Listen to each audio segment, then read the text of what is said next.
네, 이번 시간은 자칫 어려울 수 있는 공시 내용을 같이 한번 짚어보면서 해당 기업들 소식도 알아가보는 공시 돋보기 시간으로 준비했습니다. 네, 김필재 자문위원과 이어서 이야기를 나눠보겠습니다. 안녕하세요. 네, 안녕하세요. 최근에 인플레이션 우려가 상당히 크죠. 네. 이에 따라서 이제 경제 침체 우려도 증가하고 있는 상황인데요. 증시 상황이 매우 안 좋아요. 네. 네, 또 최근 2분기 실적 시즌도 좀 다가오고 있지 않나요? 네, 맞습니다. 네, 이에 따라서 또 개별 기업의 실적에 대한 관심도 높아지고 있는 상황인데 최근에 대규모 공급 계약 성과를 공시한 기업이 있다고 해서 네. 이 기업 소식 이야기를 먼저 들어보겠습니다. 네. 지난 5일이었는데요. 코스닥 상장사 광무에서 이 최근 대규모 실적 공시를 냈었다고 하죠. 어떤 내용이죠? 예, 광무는 이 엔캠과 리튬이온 공급 계약을 체결했다고 5일 공시했었는데요.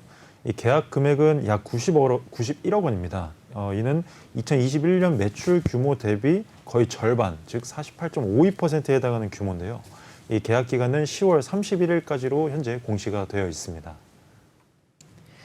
여기 이제 광무 회사가 네. 지금 주력이 주로 유무선 네트워크, 뭐 네. 시스템 통합 이런 부분들로 알고 있는데 맞나요? 예, 맞습니다. 장비 임대를 하거나 뭐 전상망 관리 솔루션 이런 부분으로 알고 있는데 네. 좀 부진하다는 의견도 있어요. 이제 예. 이러면서 새로운 사업이 필요하다라는 의견도 제기됐다고 합니다. 네. 근데 이 5월 말에도 상당히 큰 규모의 계약이 체결됐었다고 하는데 네. 이 부분은 어떤 내용이죠? 예, 이 5월 말에 공시한 이 내용도 최근에 낸 공시와 같이 상대방은 엔캠입니다. 이 엔캠과 51억 원 규모의 리튬이온 공급 계약을 체결했다고 밝혔었는데요. 이는 최근 매출액 대비 27%에 해당함으로써 최근 공시와 합치면 거의 75%가량의 최근 매출액 대비 75%가량의 이미 벌써 공급 계약 공시가 나온 겁니다. 이 계약 기간은 공시 당일부터 오는 9월 30일까지로 현재 공시가 되어 있습니다. 네, 이 본격적으로 뭔가 좀 체질 개선에 나서는 전략인가 싶기도 하는데, 네.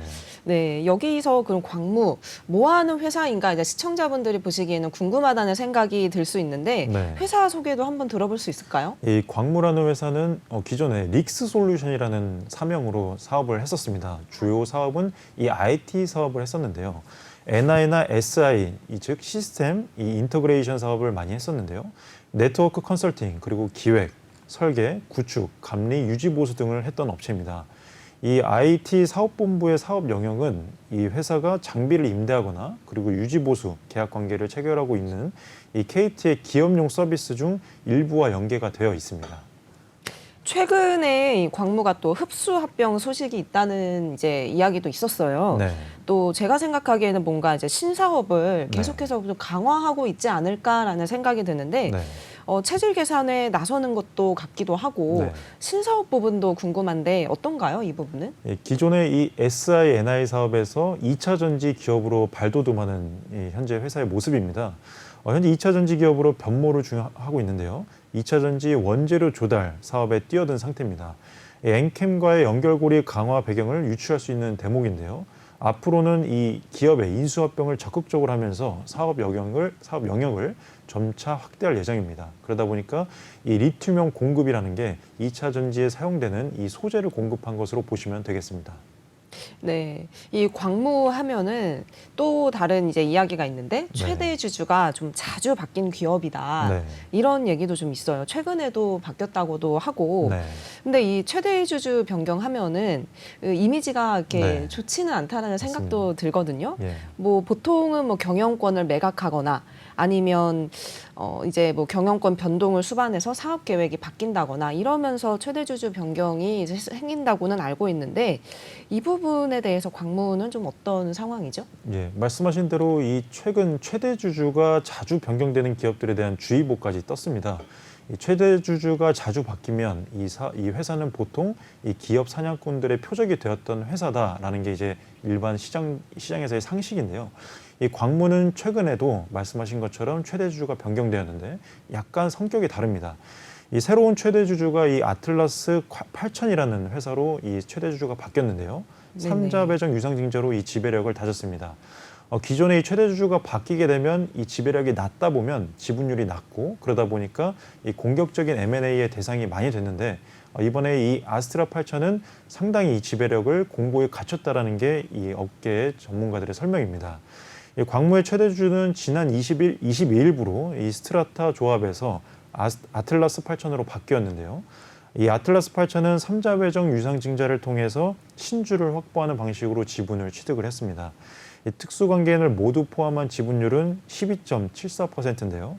기존의 최대주주였던 이 스트라타 조합은 지분 10%를 가진 2대 주주가 됐습니다. 네, 그렇다면 어찌 보면 이번에 최대 주주가 바뀌는 소식이 광무 입장에서는 조금 새로운 도전이다라고도 볼 수 있는 건가요? 네, 맞습니다. 네, 이번에 그렇다면 이 지분율이 높기 때문에 앞으로 뭐 최대 주주 변동 리스크는 상당 부분 해소되지 않을까 생각이 드는데 과연 좀 그럴 수 있을까요? 예, 현재 보유한 이 지분이 상당히 높다 보니까 이 시장에서는 어느 정도 그 이전에 계속 바뀌었던 이 최대주주 변경 리스크가 많이 해소됐다라고 보는 관점입니다. 앞으로는 이 지배 구조가 안정화 국면에 접어든 만큼 풍부한 유동성을 토대로 2차 전지 사업을 본격적으로 한다는 방침인데요.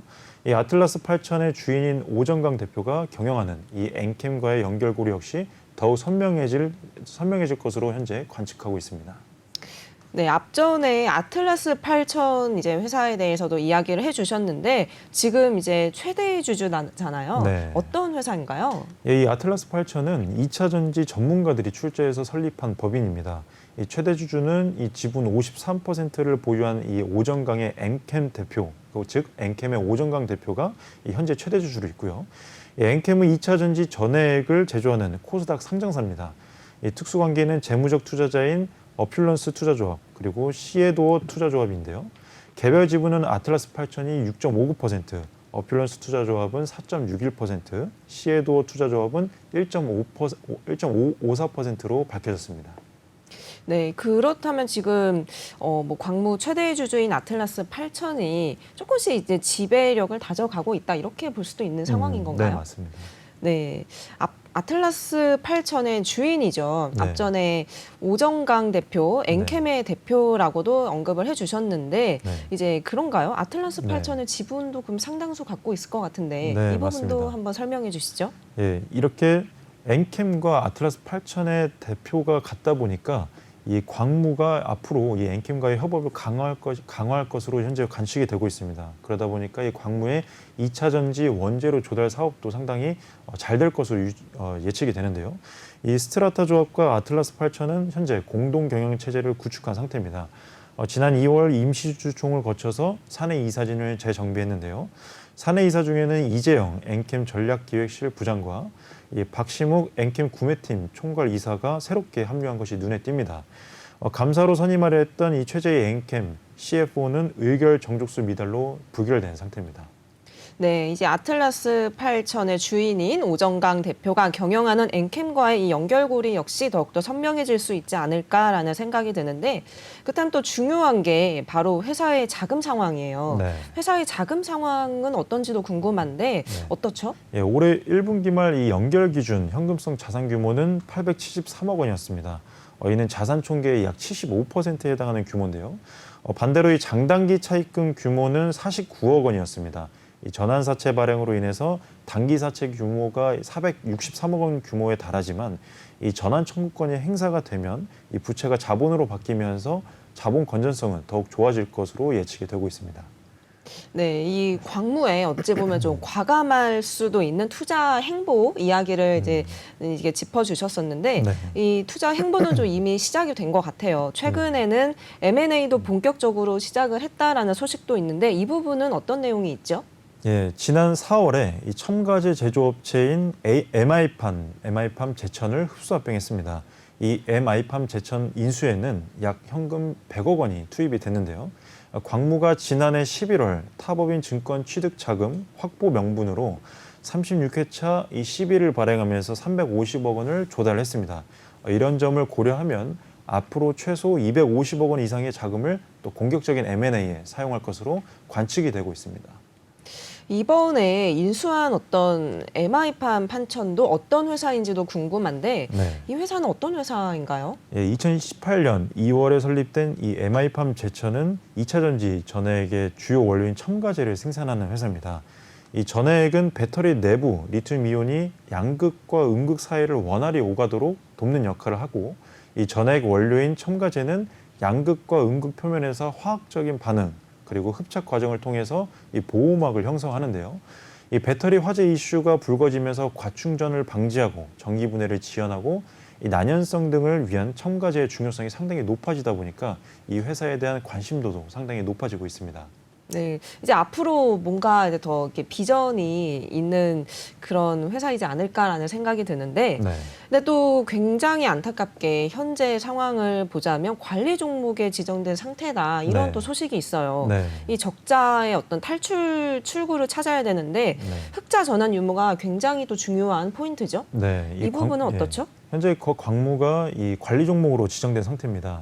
관리 종목 지정 요건인 이 4개년 연속 영업 손실로 인해서 현재 보시는 것처럼 관리 종목으로 지정이 됐는데요. 만약 올해도 이 영업이익이 적자가 난다면 이 상장 적격성 실질 심사에 해당이 됩니다. 이 MI팜 제천을 종속회사로 두리는 수준에 그치지 않고 아예 합병한 것도 이렇게 별도 기준의 실적을 개선하려는 전략으로 해석이 되면서 올해는 이 흑자를 위해서 회사도 상당히 고군분투하고 있는 모습입니다. 네, 그렇다면은 혹시 또 제가 궁금한 생각이 드는데 네. 이게 계속 지금 광무가 신사업에 도전을 하고 있는 상황이잖아요. 네. 근데 이게 어찌 보면 종목에 지금 지정된 상태에서 벗어나기 위한 노력의 일환이다라고도 볼 수 있는 건가요? 네, 맞습니다. 올해는 반드시 이 흑자 달성을 해야 이 관리 종목에서 벗어날 수가 있기 때문에 이런 네네. 노력들을 지속적으로 하고 있는 겁니다. 네, 올해 좀 흑자 전환이 어찌 보면 굉장히 좀 절실한 상태인데 회사의 계획은 어떻죠? 예, 업계에서는 이 광무가 이 과감한 투자 덕분에 이 적자에서 벗어날 것으로 예상하고 있습니다. 이 MI팜 제천은 2018년 2월 설립 이후에 지난해까지 4년간 꾸준히 흑자를 냈던 회사입니다. 지난해에는 매출 17억 원 그리고 영업이익은 1억 원으로 그리 큰 규모는 아니었지만 향후 엔캠을 통해서 활용도를 또 극대화할 수 있다는 장점이 있기 때문에 올해는 아마 광무가 흑자 전환에 상당히 공격적으로 진행을 할 것이다라는 게 상당히 관측이 되고 있습니다. 네, 여기까지 이제 공시 돋보기 시간을 가져봤는데요. 최근에 사업 영역을 하나씩 넓혀가면서 위기를 또 하나의 기회로 만들어 보려는 광무의 소식을 들어봤습니다. 다음 시간에도 또 알찬 시간으로 만나보겠습니다. 오늘 말씀 잘 들었습니다. 네, 감사합니다. 감사합니다. 네, 최근에 최대의 전력 수요가 지난해 여름철 최대치를 넘어섰다고 합니다. 여기에 지금 한낮 체감 온도도 30도를 웃돌고 있는데요. 이에 따라 온열 질환자도 급증하고 있는 상황입니다. 이럴 때일수록 건강 관리에 더욱더 유념하시길 바랍니다. 시청해주셔서 고맙습니다.